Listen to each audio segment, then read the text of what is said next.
Em nome do Pai, do Filho e do Espírito Santo. Amém. Sou o reverendo Rodson, sacerdote da Igreja Anglicana Tradicional, TAC. Gostaria de falar um pouco hoje com vocês sobre a Bem-aventurada Virgem Maria e a Imaculada Conceição.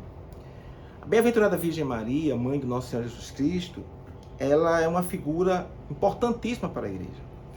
Porque Maria é a primeira daquelas que dizem sim a Jesus.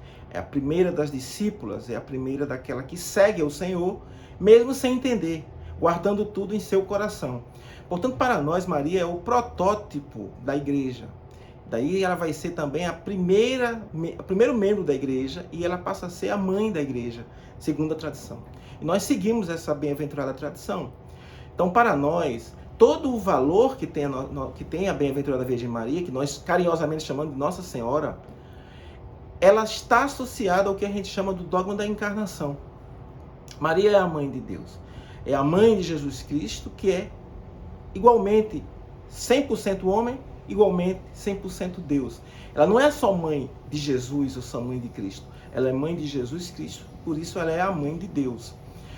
E aí há toda uma discussão sobre outros dogmas que vão surgindo no Ocidente com o passar do tempo. A Igreja Anglicana Tradicional, ela mantém a fé que o primeiro dogma, o dogma mais importante, é esse, o dogma da maternidade divina, da Theotokos. E depois você tem um outro dogma que Maria foi concebida virginalmente, cumprindo uma promessa do profeta Isaías. Com relação à questão da Imaculada Conceição, é importante entender o seguinte: o que significa a Imaculada Conceição? Porque há diferentes concepções disso. Para nós, a Virgem Maria, a sempre Virgem Maria, a puríssima Virgem Maria, no momento que ela disse sim, no momento que ela disse sim ao anúncio do anjo, ela é cheia do Espírito Santo. Ela se torna o sacrário vivo, ela se torna a portadora de Deus. E não há naquele momento mais nenhuma mácula de pecado que Maria pudesse carregar. Porque ela precisa passar para Jesus Cristo o que era a Eva, por isso que ela é a nova Eva. Todo o objetivo da tradição é que Deus ele vai recuperar como era o seu projeto original. E o seu projeto original é que nós não tivéssemos a marca do pecado.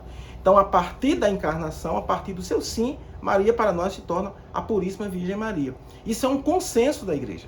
Nós, anglicanos, os ortodoxos, os cristãos orientais, os véteros católicos, todos cremos nisso, junto com os irmãos católicos romanos. O problema é que, já na modernidade, um dos papas romanos, ele vai decretar que Maria é virgem e imaculada desde o seu nascimento. Então ela já teria nascido sem o pecado original, sem nenhuma mancha de pecado. E nós entendemos que não há consenso na patrística sobre isso, que não há base suficiente das escrituras sobre isso.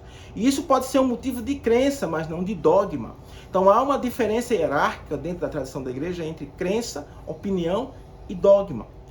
Essa ideia de transformar a crença na Imaculada Conceição, nessa segunda forma que eu falei, ela vai surgir somente na Inglaterra, ironicamente, a partir de um monge inglês. E aí, a partir desse momento, inclusive em divergência com parte da tradição ocidental, por exemplo, São Tomás de Aquino era contra essa concepção. Somente, recentemente, foi se decretado isso como um dogma.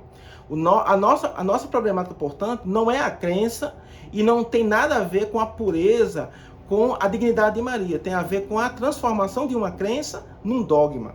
E nós entendemos que não há fundamento para isso e não houve um concílio realmente ecumênico que tenha formulado isso. Então não há base nem nas escrituras e nem há consenso na tradição. Então a Igreja Anglicana Tradicional, portanto, ela se reserva o direito de não tomar isso como um dogma, embora isso possa ser tomado como uma crença, porque sempre houve essa discussão, mas não no sentido de um dogma.